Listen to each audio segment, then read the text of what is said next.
Hello everyone, good morning all of you, and you all are welcome once again to the online classes for democratic politics। और last class में हमने discuss किया था पहली जो विशेषता है लोकतंत्र की। As we can see here in the bold letters, in a democracy the final decision making power must rest with those elected by the people। और लोकतंत्र में जो आखिरी फैसला लेते हैं और वो फैसला लेने का जो पावर वो उनके पास होना चाहिए जो लोगों के द्वारा चुने जाते हैं। तो ये पहली विशेषता थी। And now we move on to the next one. हम उसके नेक्स्ट विशेषता में जाएंगे। लोकतंत्र की जो विशेषता है free and fair electoral competition, स्वतंत्रता और निष्पक्ष चुनावी मुकाबला। किसी का पक्ष नहीं होता यहाँ पर, जो चुनावी मुकाबला होता है वो निष्पक्ष होती है और फिर उसमें स्वतंत्रता रहता है। उसके बारे में हम पढ़ेंगे। In China, elections are regularly held after every 5 years for electing the country's parliament, called Kongguang Renim Daibiao दाहुई।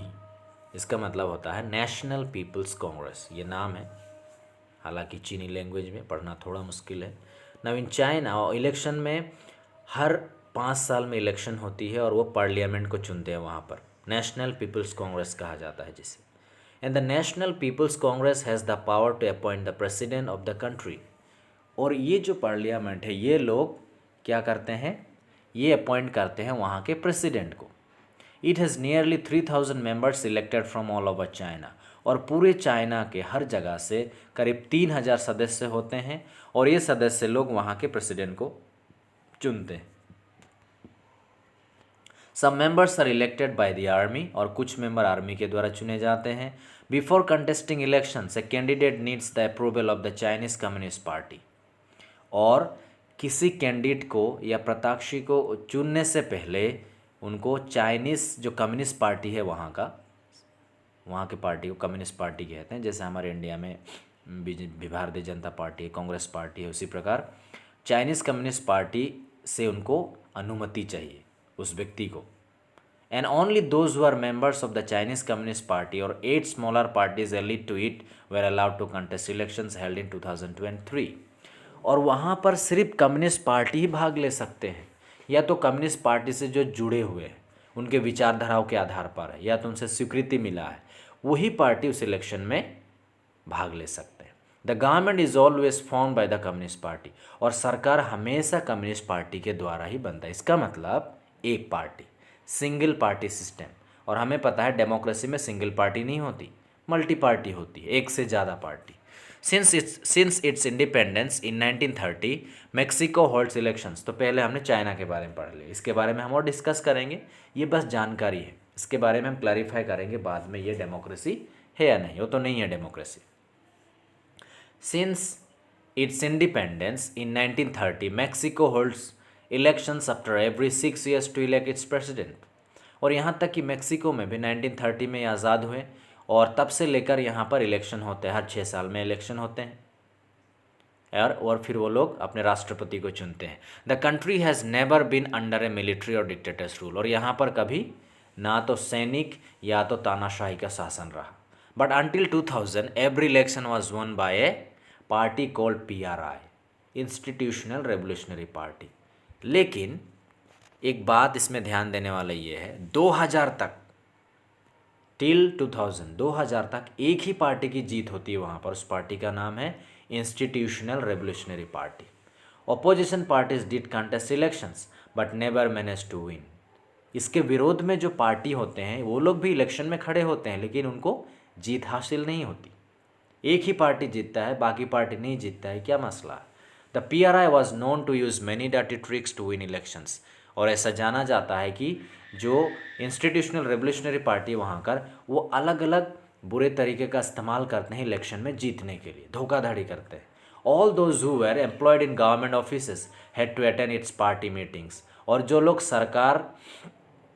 सरकारी नौकरी में है उन सबको पार्टी के या तो सरकार की जो सरकार के अंडर में जो मीटिंग होते हैं, पॉलिटिकल मीटिंग होते हैं, वहाँ जाना पड़ता है। Teachers of government schools use to force parents to vote for the PRI। और यहाँ तक कि सरकारी स्कूल के जो सरकारी स्कूल के जो टीचर्स हैं वो लोग पेरेंट्स को ये फोर्स करते हैं कि वो लोग पीआरआई को ही वोट दें। Media largely ignore the activities of opposition political parties except to criticise them. और फिर जो मीडिया है और वो लोग कभी उनका विरोध नहीं करते और ना तो निंदा भी है या तो आलोचना भी करते हैं।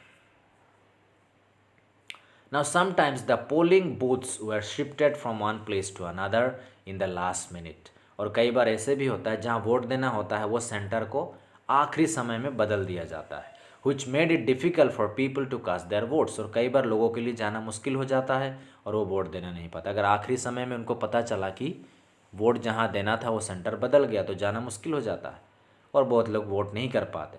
So the PRI spend a large some of money in the campaign for its candidates. और अपने कैंडिडेट के लिए वो लोग बहुत पैसा खर्च करते हैं। तो हम देखते हैं ये भी डेमोक्रेसी नहीं है, क्योंकि ये लोग बुरे तरीके का इस्तेमाल करते हैं वोट या तो इलेक्शन जीतने के लिए और फोर्स करते हैं लोगों को एक ही पार्टी को वोट देने के लिए। और हमने देखा media largely ignore the activities of opposition political parties except to criticise them. और हमने देखा यहाँ विशेष करके जो मीडिया है उनके हर एक प्रकार की एक्टिविटीज़ को नज़रअंदाज करते हैं। मीडिया सिर्फ थोड़ा बहुत आलोचना करते हैं और कुछ भी नहीं। Now should we consider the elections described above as examples of people electing the rulers। तो दो क्षेत्र के बारे में हमने पढ़ा, तो क्या हम ये कह सकते हैं कि यहाँ पर जो शासक हैं ये लोगों के द्वारा चुने गए हैं इन इलेक्शन में। Reading this examples we get a sense that we cannot, हम नहीं कह सकते बिल्कुल ऐसा। There are many problems here, यहाँ बहुत सारी परेशानियाँ हैं। In China the elections do not offer the people any serious choice. और चाइना में हमने देखा लोगों के लिए कोई चयन नहीं है, लोगों के लिए चॉइस नहीं है, एक ही पार्टी है और एक ही पार्टी को ही उनको वोट देना है। They have to choose the ruling party and the candidates approved by it.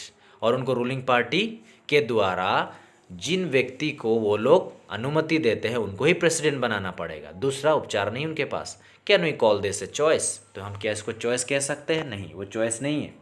2-3 candidate होता तो हम कह सकते थे चॉइस था। हालांकि कैंडिडेट होते हैं वहाँ पर, लेकिन वो कैंडिडेट आ सकते हैं जो कैंडिडेट कम्युनिस्ट पार्टी ने अनुमति दिया है।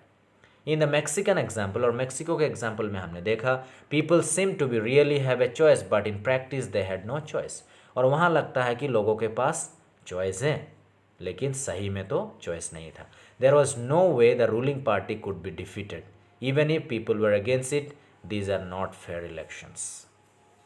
और मेक्सिको में अगर रूलिंग पार्टी कभी हार ही नहीं सकती, उसको हराया नहीं जा सकता, लोग उनके खिलाफ है तो भी हराया नहीं जा सकता। क्या कारण है? क्योंकि रूलिंग पार्टी अलग अलग तरीके का इस्तेमाल करते हैं इलेक्शन जीतने के लिए।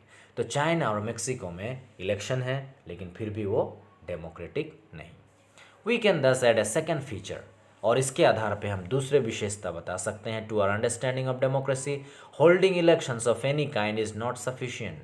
तो किसी भी देश में सिर्फ चुनाव होना काफ़ी नहीं है, चुनाव होने से भी वो गैर लोकतंत्र हो सकता है।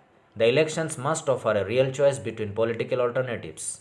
और इलेक्शन के दौरान उनके पास चॉइस होना बहुत ज़रूरी है। अलग अलग पॉलिटिकल पार्टी होना चाहिए, अलग अलग कैंडिडेट होना चाहिए। And it should be possible for people to use this choice to remove the existing rulers. और यहाँ तक कि उनके पास ये भी चॉइस होना चाहिए कि उनका जो रूलिंग पार्टी है उनको हटाने का भी चॉइस होना चाहिए। जैसे हमारे इंडिया में हर 5 साल में अगर हमारे पार्टी हमें पसंद नहीं आए तो 5 साल में हम दूसरे को वोट दे सकते हैं, हम बदल सकते हैं। इफ दे विश शो, अगर वो इच्छा करे तो, ऐसा होना जरूरी है।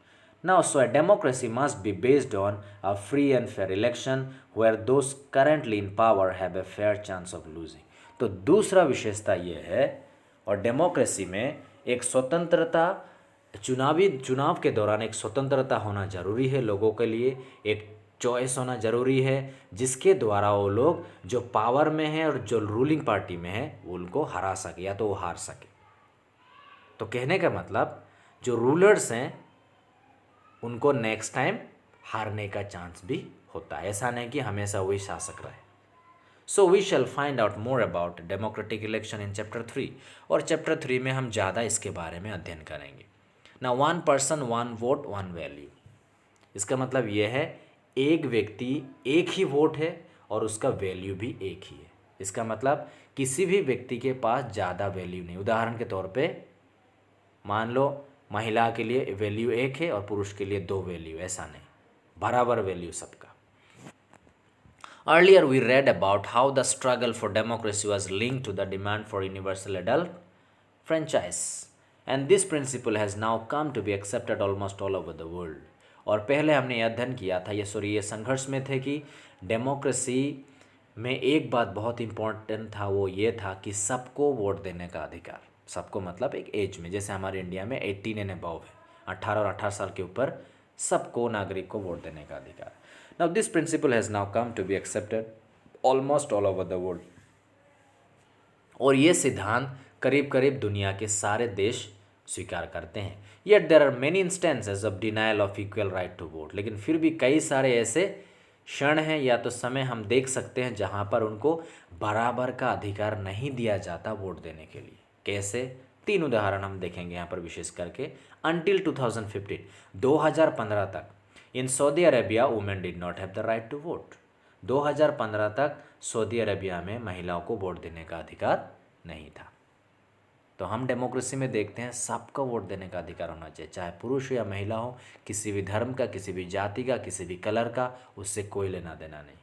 दूसरी example, Estonia has made its citizenship rules in such a way that the people belonging to Russian minority find it difficult to get the right to vote. और एस्टोनिया के बारे में हम देखते हैं वहाँ पर जो नागरिकता जो रूल है, और ये रूल ये बताती है कि जो Russian minority, belonging to Russian minority, मतलब कहने का मतलब रशिया के जो लोग बसे हुए वहाँ पर, और ऐसे लोगों को वोट देने का अधिकार बहुत मुश्किल से मिलता है। इसका मतलब अधिकार नहीं बराबर का। तीसरा एग्जाम्पल, फिजी में the electoral system is such that the vote of one indigenous Fiji has more value than that of the Indian Fijian. कहने का मतलब जो व्यक्ति सिर्फ फिजी का ही है, उसी देश में जन्म हुआ, वही रहता है, और उनकी शुरुआत, उनके बाप दादा सब लोग वहीं के हैं, और उनकी वोट के वैल्यू उन लोगों से ज़्यादा है। मान लीजिए हमारे इंडिया का लोग वहाँ जाके बस गए और वहाँ के फिजियन बन गए, या तो उनके बाप दादा हमारे इंडिया से गए थे, तो जो रियल फिजी है उनका वोट का वैल्यू ज़्यादा होगा और इंडियन फिजी उनका कम होगा। ऐसा, इसका मतलब समानता नहीं, वोट के अधिकार में समानता नहीं, तो इसको भी हम डेमोक्रेटिक पैटर्न नहीं कह सकते। So democracy is based on a fundamental principle of political equality. और डेमोक्रेसी एक बहुत ही मौलिक सिद्धांत के ऊपर बसा हुआ है जिसको हम कहते हैं पॉलिटिकल इक्वालिटी, राजनीतिक समानता। That gives us the third feature of democracy. और इससे हमें तीसरा विशेषता पता लगता है। अभी तक हमने 2 विशेषताएं पढ़ी, अब ये तीसरा विशेषता ये है, जैसे बोल्ड लेटर में लिखा हुआ है, in a democracy each adult citizen must have 1 vote and each vote must have 1 value. और डेमोक्रेसी में हर एक एडल्ट कहने का मतलब हमारे यहाँ 18 को कंसिडर किया गया है, 18 साल या उससे ऊपर, तो हर एक वो व्यक्ति 18 साल से जो ऊपर है उसको एक वोट देने का अधिकार है। उसका वोट और सबके जैसा बराबर है, मतलब एक वोट एक वैल्यू, एक वोट 2 वैल्यू, ऐसा नहीं। So we shall read more about in this chapter 3, और चैप्टर 3 में हम ज़्यादा इसके बारे में अध्ययन करेंगे। तो आज हमने विशेष करके 3 विशेषताओं को देखा। So we have covered 3 features of democracy and we shall continue it with some other features of the democracy. Until then, all of you have a nice day. Thank you.